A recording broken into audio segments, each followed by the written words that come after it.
농촌 인구 감소를 해소하려면 기초생활서비스 개선이 시급하다는 목소리가 나왔습니다. 교통이나 의료, 교육과 같은 생활서비스의 수준 저하가 농촌 인구 감소로 이어지고 있다는 지적인데요. 이에 정부의 농촌 재생 프로젝트와 연계한 기초생활서비스 확충 방안이 요구됩니다. 손현진 기자입니다.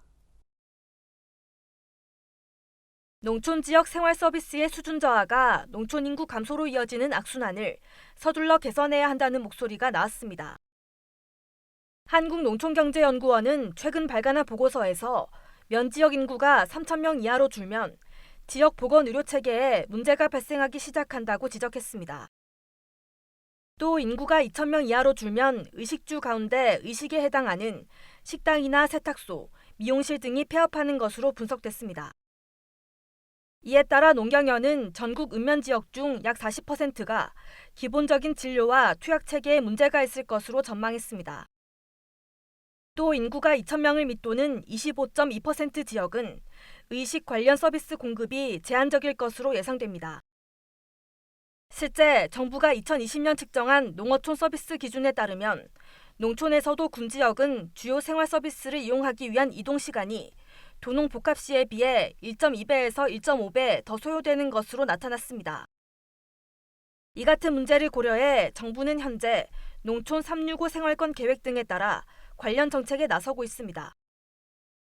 농촌 365 생활권 계획은 30분 이내에 보육이나 보건 등 기초적인 서비스로의 접근을 보장하고 60분 이내에는 문화와 교육, 일자리 등 복합 서비스 접근을, 5분 이내로는 응급상황 대응 여건을 보장하는 내용입니다.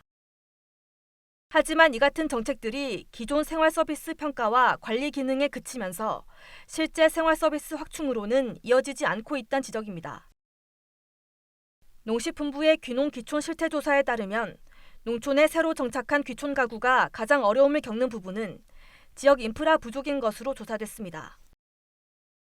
이에 농촌의 기초 생활 서비스 확충을 위해서는 농촌 재생 프로그램과 연계한 정부 지원 사업이 요구됩니다.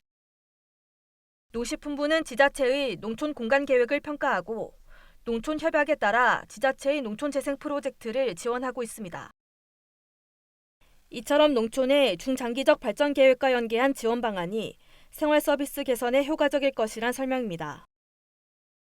농촌 재생이라는 좀 큰 개념에서 그 목적을 달성하기 위해서 필요한 단위 여러 사업들 있잖아요. 하나를 할 때도 왜 이걸 해야 되는지, 그 다른 사업들과 어떻게 연결되는지 그 모든 걸 다 고려해가지고 그걸 해야 된다. 이 밖에도 농경연은 비대면 의료 서비스 시범 사업과 다부처 협약에 따른 교통 서비스 강화 방안을 추진해야 한다고 조언했습니다. MBS 손현진입니다.